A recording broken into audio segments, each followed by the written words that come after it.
আবারও আসলাম। আমি এখন মাননীয় সেনাপ্রধানের সম্পর্কে বলবো।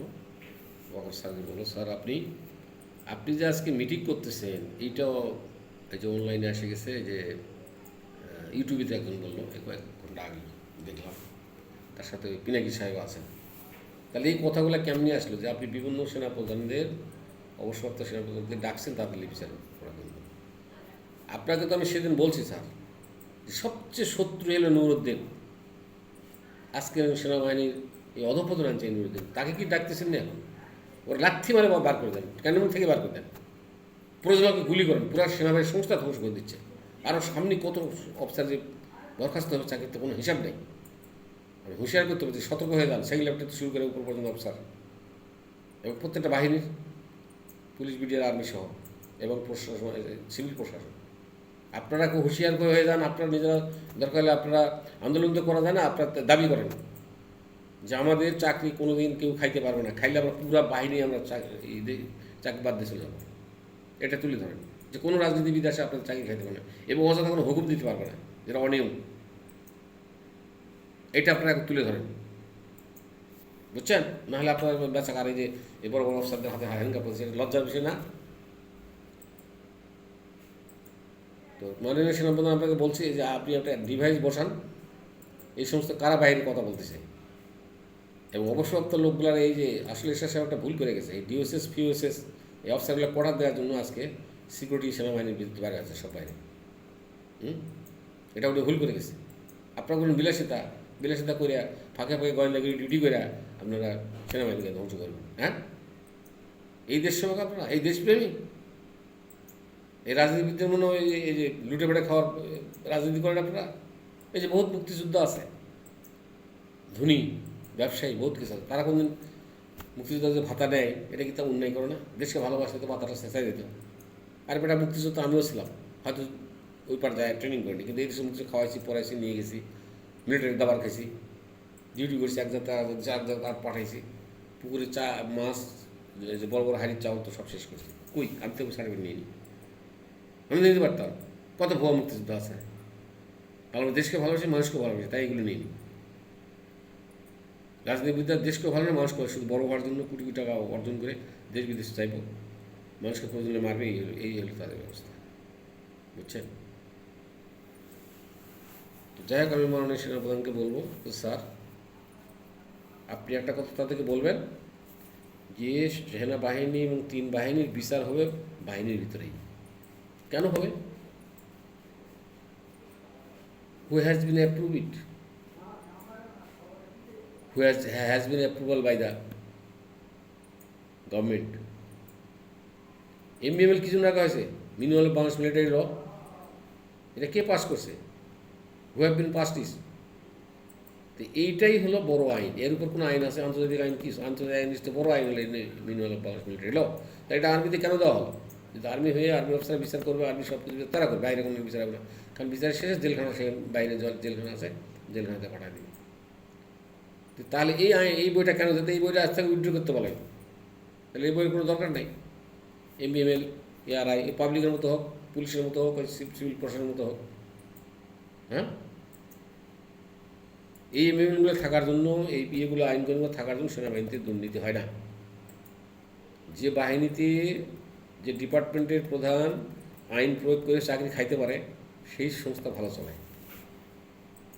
কিন্তু সেই জিনিসটা নয়। কিন্তু আজকে আন্তর্জাতিক আইন আদালতে আপনাদের বিচার করছে। কেন বলবো? তাহলে এই বইটার কী দরকার ছিল? এটার ব্যাখ্যা এর কাছে পাবেন। হু হ্যাজ বিন অ্যাপ্রুভ ইট, এ সরকার দিয়েছে, তারাই তো সরকার। It has been publish by the republic of government Bangladesh. তাহলে তারাই কি আবার কথা উল্টায়, আইন উল্টা ফেলায়? আর যে কথা বলছি স্যার, আপনার স্মরণ করছি, সবাই অ্যাপ্লিকেশন করে এই অনুমোদনটা নিয়ে নেন। নদীর সব আমাদের প্রধান উপদেষ্টা সাহেব, উপদেষ্টা সাহেব খুব ভালো মানুষ, উনিও অ্যাপ্রুভ দিয়ে দেবে। কারণ রাজনীতিবিদের যদি সব চাহিদা পূরণ হয় এইভাবে, তাহলে তো আপনাদের পূর্ণ দেবেন। আপনার দেশের মানুষ না, এই রাজনীতিবিদদের তো ছেলে মেয়ে আপনারা, আপনাদের কথা কেন শুনবে না? হ্যাঁ, আর না শুনলে বুঝি যে পুরো আকর্ষণীয় কাজ করতেছে তারা। আপনারা কি কারো হুকুম ছাড়া তাদেরকে ধরছেন বা মারছেন?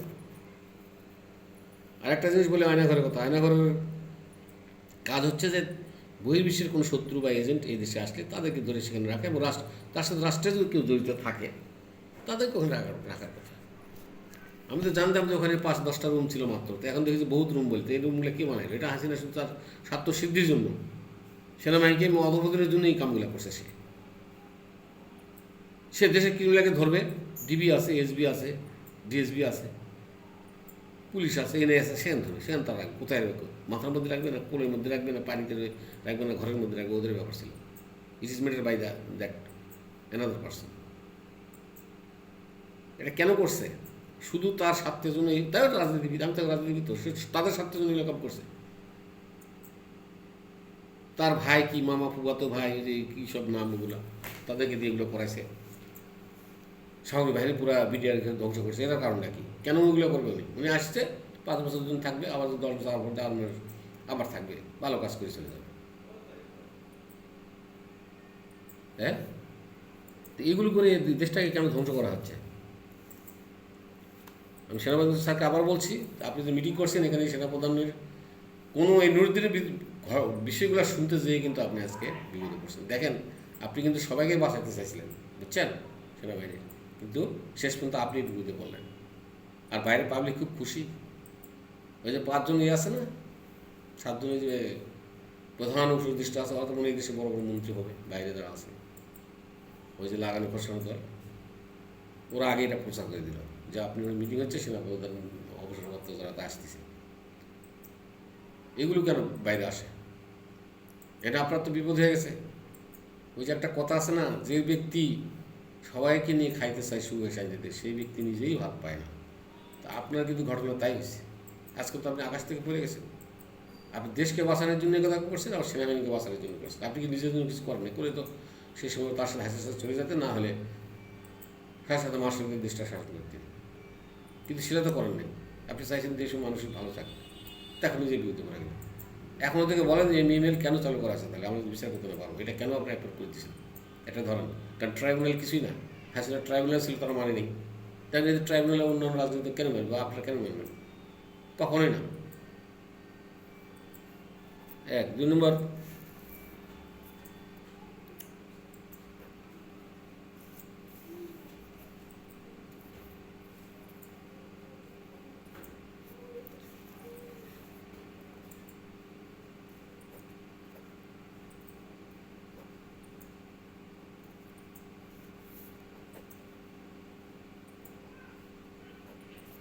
তাহলে এখন এখন এখন থেকে করতে হবে কি, রাজনীতিবিদকে বলতে হবে যে ভাই আমাদেরকে অর্ডার করি না, আমরা সরাসরি আপনাদের নেতা আছে না, বড় বড় নেতা আছে যারা, তাদেরকে দিয়ে ধরেন, তাদেরকে দিয়ে মারেন। মানে তাদেরকে আপনি এখানে পড়ান, আমাদেরকে নিয়ে আসে সেনাপ্রধান, বিমান বাহিনী প্রধান, নৌবাহিনী প্রধান, পুলিশ প্রধান বানান। পুলিশগুলো তাহলে কি জন্য দরকার কি? ওগুলো প্রধান মানা যায় না ওদেরকে। আওয়ামী লীগ আসবে, আওয়ামী লীগ, বিএনপি আসবে, জমা দিবে, আপনাদের কী দরকার? আসলে নিজের তো কোনো তো ক্ষমতা নাই, দক্ষতা নাই, একটা সংস্থার তোমার ধারণা নাই, আইসে বসে মানে এই বাহিনীগুলো ব্যবহার করে।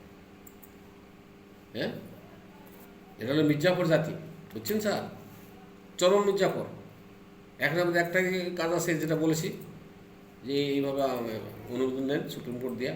আর ওই মিমেলটা কেন রাখা হলো, যদি আপনাদের বিচারে আপনি তুলে ধরেন, তাহলে এই মিমেল বাতিল করা হবে।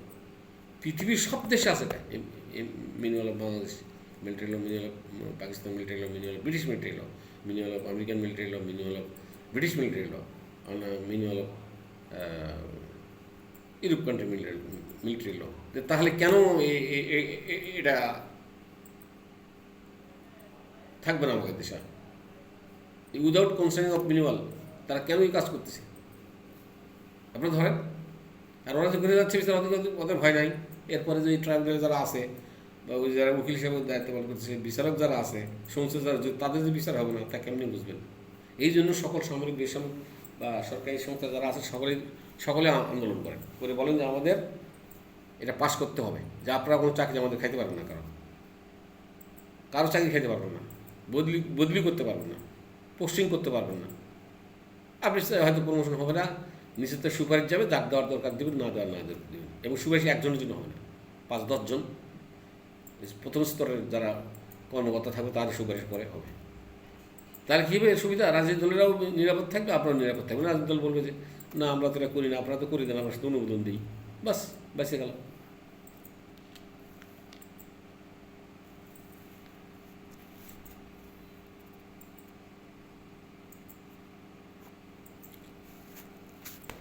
তো মানিক মিয়াকে বিচার করা হচ্ছে। মানিক মিয়া কি তখন যদি সরকার অর্ডার না মানতো তাহলে ওনার চাকরি খাইতো, নাহলে আমাকে যেত, নাহলে আমাকে তো গুম করতো, তাহলে ওনার অপরাধ? হ্যাঁ, এখন যে বিচার করতেছে এটা কি এখন তার অপরাধ? আপনারা তো করাইতেছেন, করতেছেন। আপনাদের কপালে শূন্য আছে, বুঝতে পারছেন? রাজনৈতিক দলের আর শূন্য আছে আপনাদের। দেশটাকে তো ধ্বংস করবেন, পৃথিবীর বুকে দেশটাকে মিশে যাবে, এরকম কাম করতেছেন আপনারা।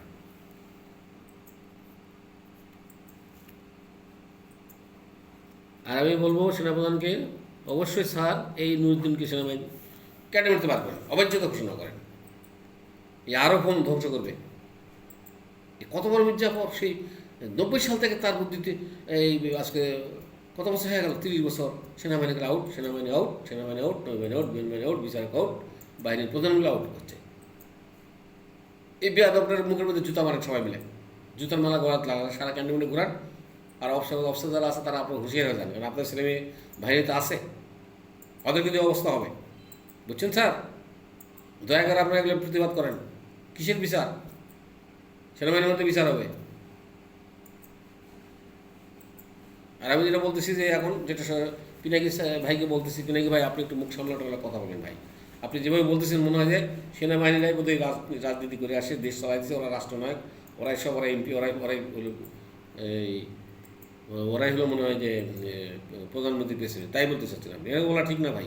ওদের হুকুমটা দিচ্ছে কেটা? তাদেরকে ধরেন না, এগুলো বলে উস্কানি দেন না, বাহিনীগুলোকে খারাপ করেন না। বাহিনীগুলো আবার এমন হয়তো জীবনের বিনিময়ে আরও অনেক কিছু করতে পারে, তখন কী করবেন আপনি? আপনারা কেউ তখন কথাই বলতে পারবেন না। এখন উচিত